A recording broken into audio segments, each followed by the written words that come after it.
I'm Eric Hayden. And I'm Nick Mason. And this is Neon Static. Welcome back to round 4 of the East Coast Nationals coverage that we're providing from this year for 2024. We have 2 players here that are pretty far along in the bracket. Here's the bracket for you. It says round 3 here, but it's the chase bracket, the bottom bracket. So on the left is Paillu playing Sportsmetal, a very interesting deck that is revolving around Moonpool and core damage and moving fast, and we'll see lots of cool cards in there. And on the right, we have Rohit playing a lat deck that has Swift and Bravados and triple deep dives and all sorts of, like a standard breaker suite other than that, but lots of event-based econ. Yeah, Green Criminal. Green Criminal. Paillu starting things off with a red level clearance. This card is a 3 of in the list and critical to see how it seems to want to work. Paying 1 here to draw 2 and then get the click back. And here it's just early gas, allowing Paillu to install 2 cards on the table for Rohit to check. And still 3 cards. Okay, so an upgrade on R&D. That's right. So for upgrades in the deck, there's a Singleton Managarm, a couple of Mr. Hendricks, Mavirus. Right, a Mavirus, Giordano Memorial Fields wouldn't be the best install at this point, considering that there's no agendas on the other side of the table. So if you're Rohit, what are you doing here? Are you going to check these right away? Looks like we're playing that everybody's favorite event, Stone Chip Chart Room, to draw 2 cards. That event? Yeah. I mean, basically. Classic event. And now An we event see... that hits the table. Yeah, exactly. Sure Gamble and Trick Shot being swapped back and forth.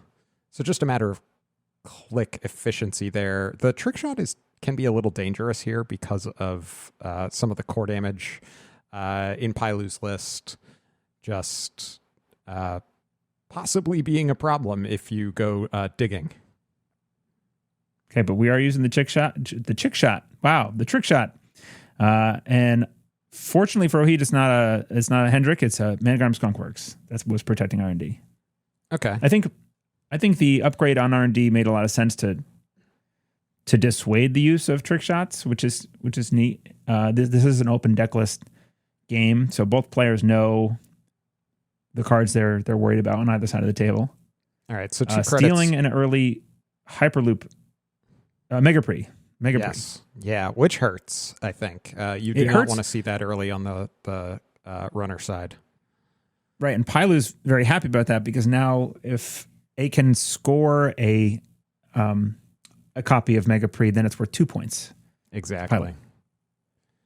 Then we see the secondary run off the trick shot, and this we'll see. Yeah, that is pricey. Yeah, Tranquility here. After using the trick shot credits to burn through the Managarm, which is a good use of them, this now is very expensive. 6 credits would take you down to 2. Right. And just no bounce back potential either. I mean, Rohit's sitting on...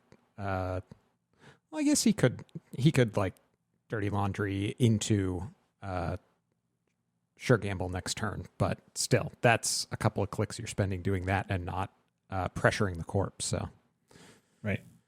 That but other instead, face down fires. looks like it was a Rashida. Yeah, Paillu's probably happy that the card that got checked was the Tranquility. We're rezzing that Tranquility here.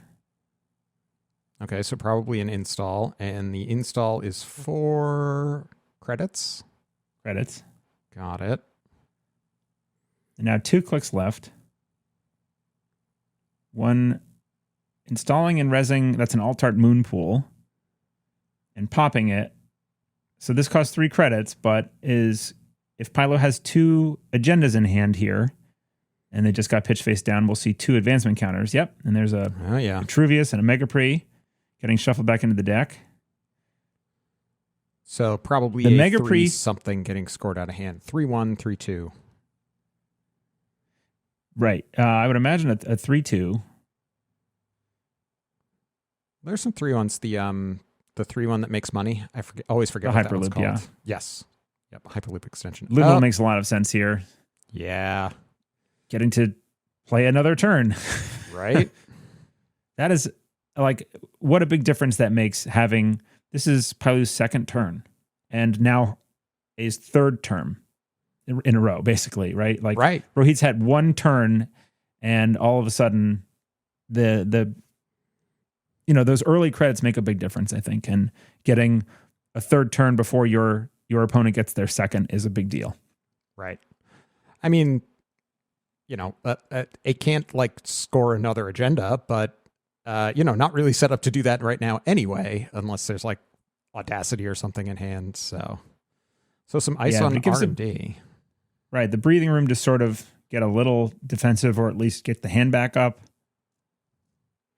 Right. Yeah. Because a lot of things are going to get scored from hand. I would not be surprised if we don't see HQ ice at some point in the near future, unless it's all just asset spams. I haven't, this is a very novel deck. I haven't seen a lot of people playing this at all. This is brand new, so I'm not sure what the play pattern is exactly. Yeah, I mean, It is running some fast breaks, so, getting stuff stolen from you is not the worst, provided that you're able to turn that into value, which, a lot of these will, so. There are 13 agendas in the deck, so that's, I think the game plan is definitely to have some scored, like most sports are going to lean on that. Right. Considering the dirty laundry here, we see one breaker in hand. Is that a second one behind it? I can't quite tell what that is, but it was the Unity in hand. So speaking of the hand, running it.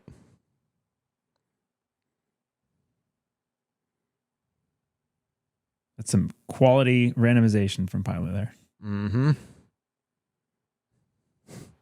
And then the dice doing what it does, just being magnetized to the one that it can't be. Yeah. All right. Seeing a greasing the palm, which is more just gas. This deck just wants to push forward at an unbearable rate, that the runner can't keep up with.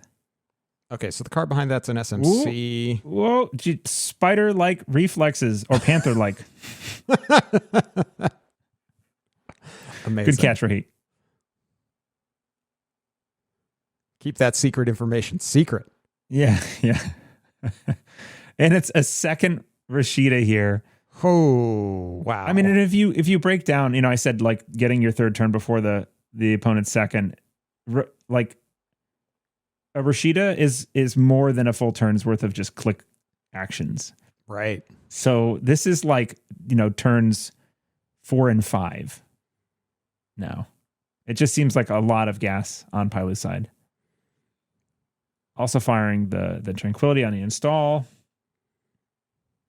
Wow. Yeesh. Yeah, it's a strong start for sure. Greasing. And then greasing. Okay. Yeah. So gain 2 can install a card. All right. Now we have something defending that. So I did see there was an Ico in hand. Is that the Ico maybe that got installed? There's an Ico still in hand. Okay. And there's only one of in the list? It's a singleton Ico. Gotcha. And then install and res. Oh no, the Spin Doctor was already on the table, I think. I didn't see if that was installed in res or not, but and then so that was an install and res, and then discard 2. Interesting. Yeah. And we've seen, with moon pools, you do want some agendas in archives. I don't know if they want to sit there, or if you're always intending just to pitch them on demand out of your hand. Right. I mean, it sort of depends. Yeah. I mean, that's the thing about Moonpool is that it can always just do the pitching for you. Right. It's a flexible card. More money. Rohit does need to get something down on the table here, besides the daily cast, to keep up with the pace. Yeah, but what would you be going for in this list, right? I mean, the things that are going to keep you out are like ablative. Jaguar Undy could do a bunch of damage, but it won't keep you out. necessarily. I mean, the Swift honestly would be great to get installed because clicks are getting taxed. That is true. Yeah. So maybe you just we see Rohit has the diesel. Maybe draw up for that, or I mean the other option. Pinhole. Yeah, Rohit does have a ton of money, so you could pinhole that Tranquility. Although it is likely to do nothing next turn, because Paillu is sitting on a card already there. So.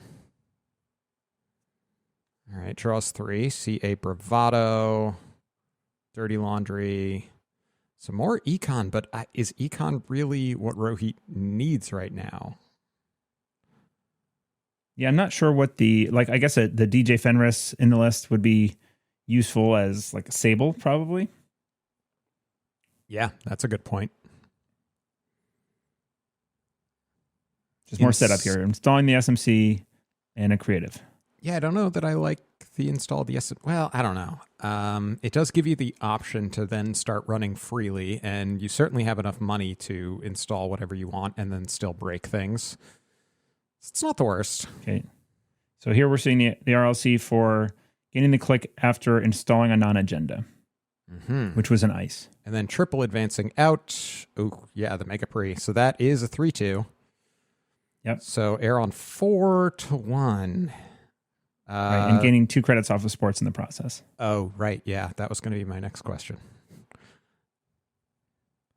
So here, I don't know if it's installing Unity and either take down the Tranquility. Well, but what are you worried about that you want to install the Unity for, right? Like, what's the code gate that you're saying you absolutely can't hit? Yeah, I guess there's gatekeepers, and that's it, right? There's 2 gatekeepers. Right, but Paillu's already had so much draw. Is it useful to deny more? Is it worth the click? You know, you're already being taxed a bunch of clicks here, just by the nature of the deck, the Nightmare Archives and Hendrix and things like that. I guess just a gatekeeper seems like it would just allow Paillu to get further set up for next turn, right? Like draw 3, shuffle whatever you don't need back in. You have what you need to keep moving forward and keep applying pressure. Although disarming one early would be good. I can see the argument either way. I'm honestly not sure what's right there. I just don't know that it is entirely worth the click, I guess. I don't know. I guess it depends on how much more disruption you could do by getting in and killing that Tranquility, Right. And the Tranquility is also 2 credits worth of value. I don't know. Okay, so ran into the Echelon and now pop the SMC for an Echelon. I'm sorry, ran into a Jaguarundi. Yep, which is a 3 strength. The Echelon is 2.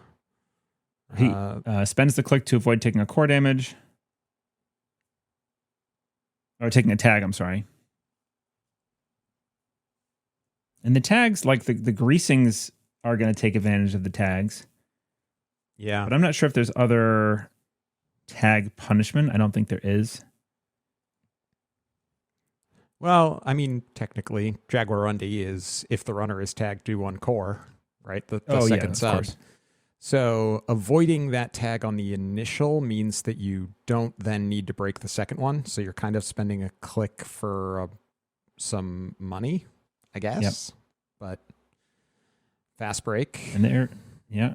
And that'll Fast break is not the strongest card at the moment with only 1 agenda scored or stolen. Right.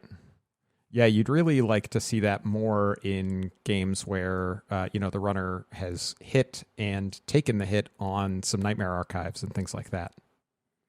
Right. I think the intention is probably, late in the game to just hold that and then dump 3 things in in a server, 3 or 4 things. Right. And just present this threat that can't be dealt with.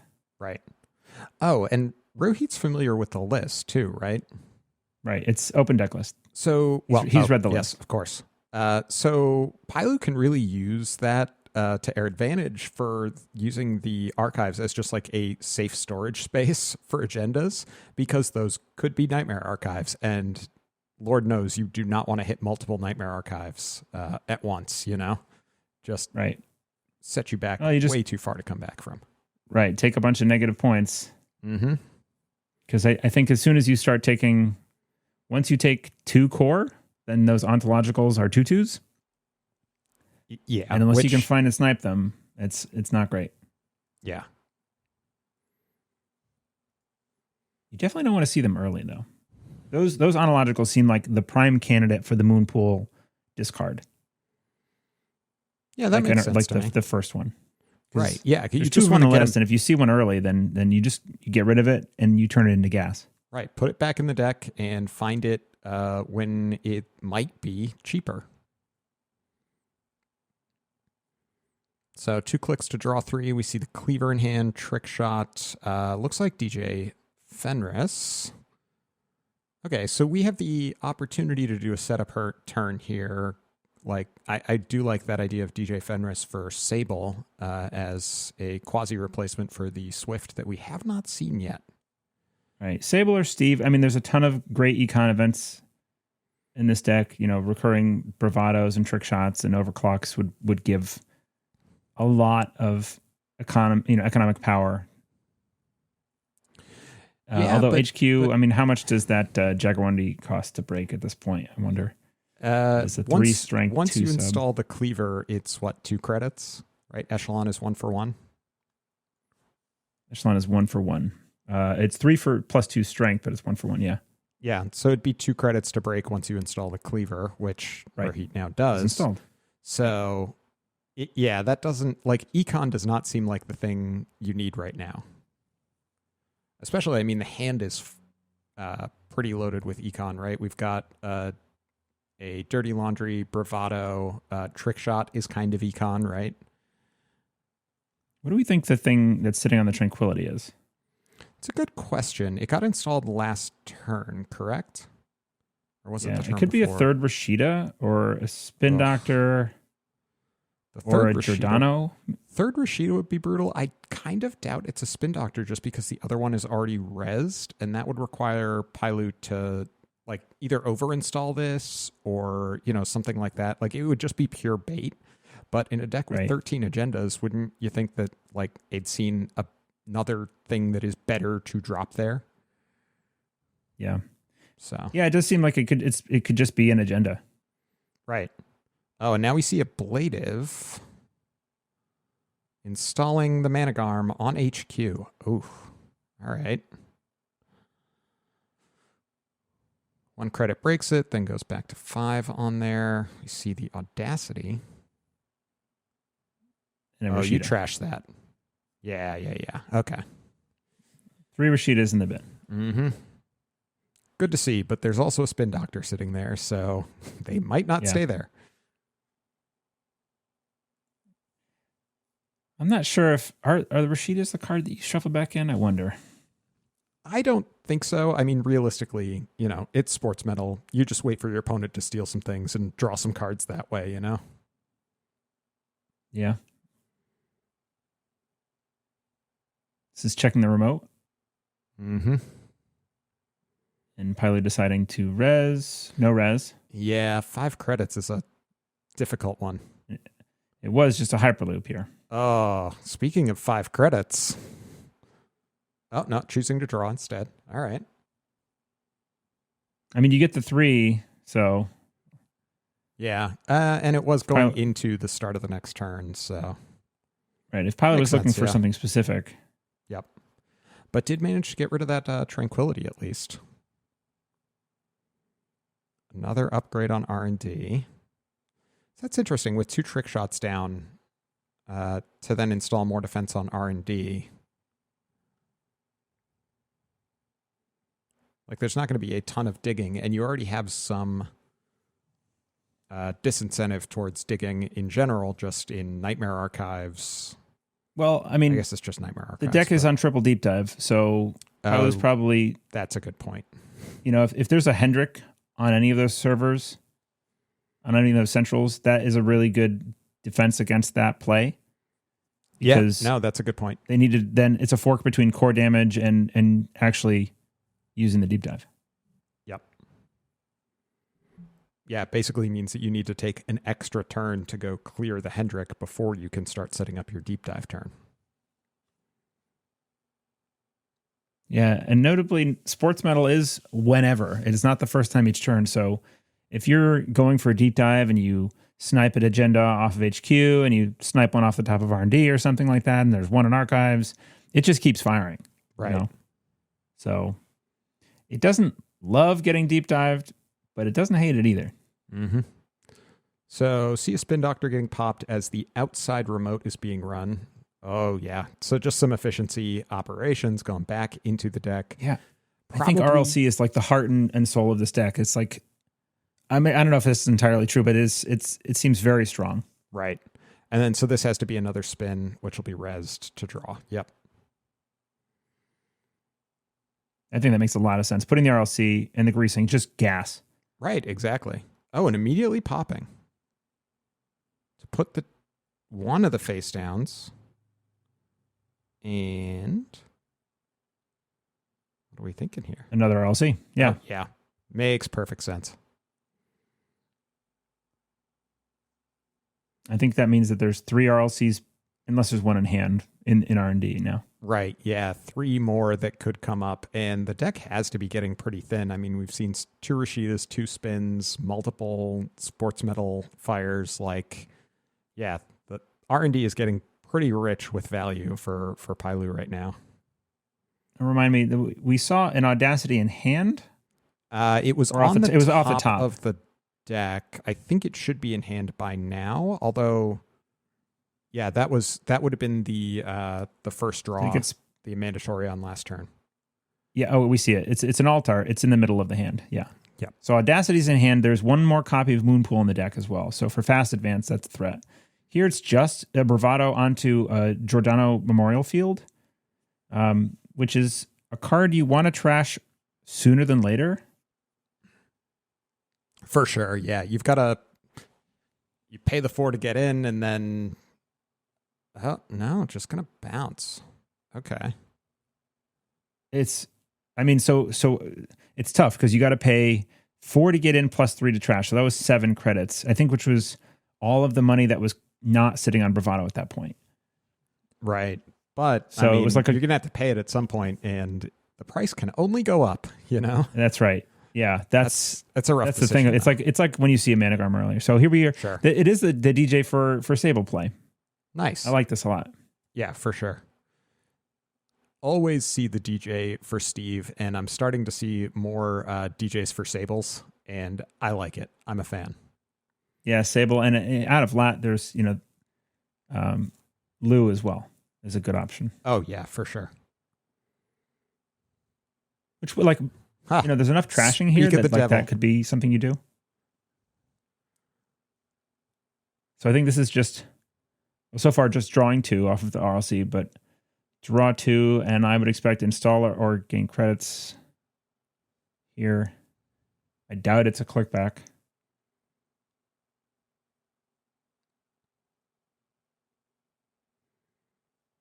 Gaining credits, okay.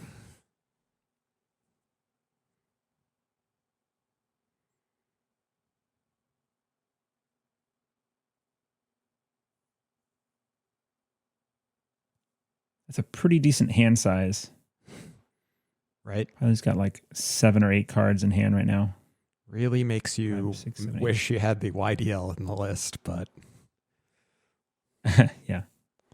Influence is tight when you import Moonpools. For sure. Audacity. Yeah. Adds up quick.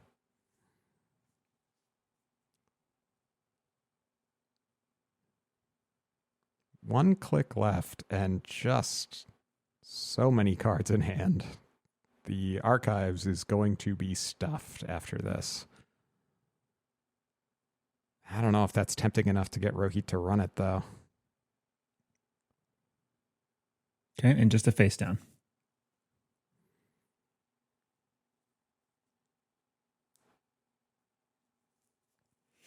That face down, I would sort of be surprised if it was the second Moonpool because I would leave it exposed. So it could be a powers that be. It could be a spin. I think we've only seen two 2 used so far.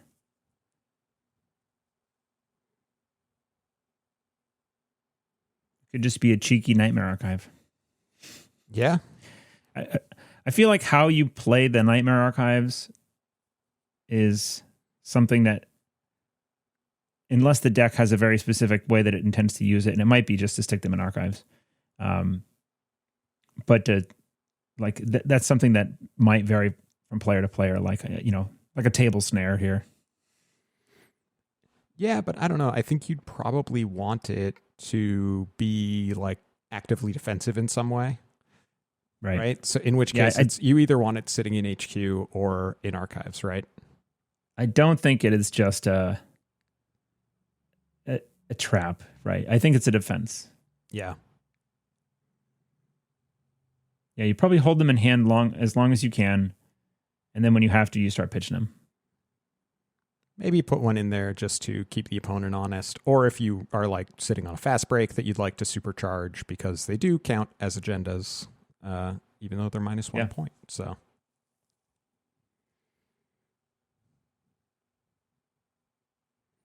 Did we see the mark? Yeah, it's archives. Archives. Yep.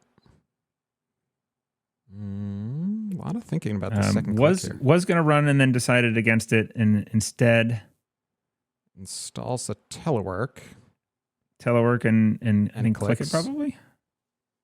Yeah, 6 credits left. Did we get the lat draw here? Creative, and I think that's lat draw. Yeah, nice. Paillu on 4. Chenda off the points top, but here. I don't know which one. Install. Oh boy. Moon pool. Install the moon pool. Pop it. Discarding a single card. So there was an agenda in there. Yep. Showing Hyperloop and Ontological. Shuffling those in. So that's click 1. 2 agenda advancements. So it's either a 4-2 or the singleton Ikawa. And the 4-2 is what? Ontologicals. So it seems like it's got to be the Ikawa. Right, because you could actually score the Ikawa here, advance, and then Audacity. Score the Ikawa. That's it. Call it game. Yep. Out of and Rohit was so close to running that and just sort of decided, hold on, I want to see some telework here.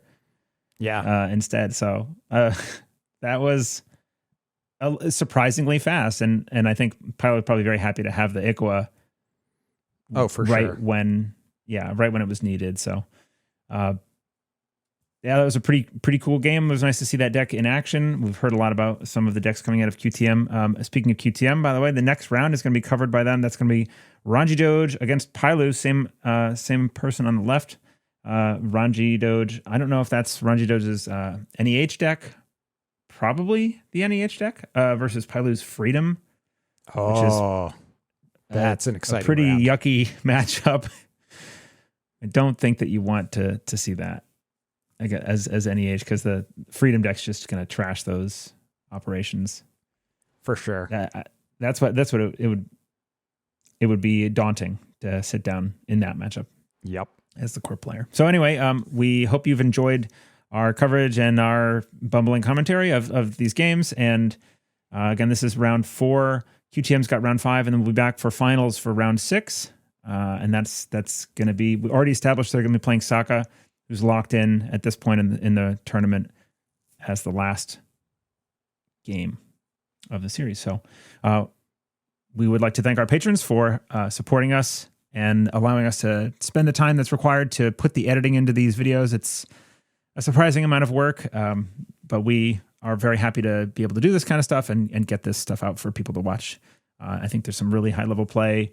I'm learning a lot by watching them, and so thank you. If you're interested in supporting the channel, go to patreon.com/neonstatic and run with your eyes closed, right? Yes, you should run with your eyes closed, because a lot of people don't know this. What you can't see cannot hurt you. It's medically proven. Bye. All right. We'll see you next time. Go check out, if you're not subscribed to QTM, go do that now and watch for the next game. Thanks a lot. Bye. Bye.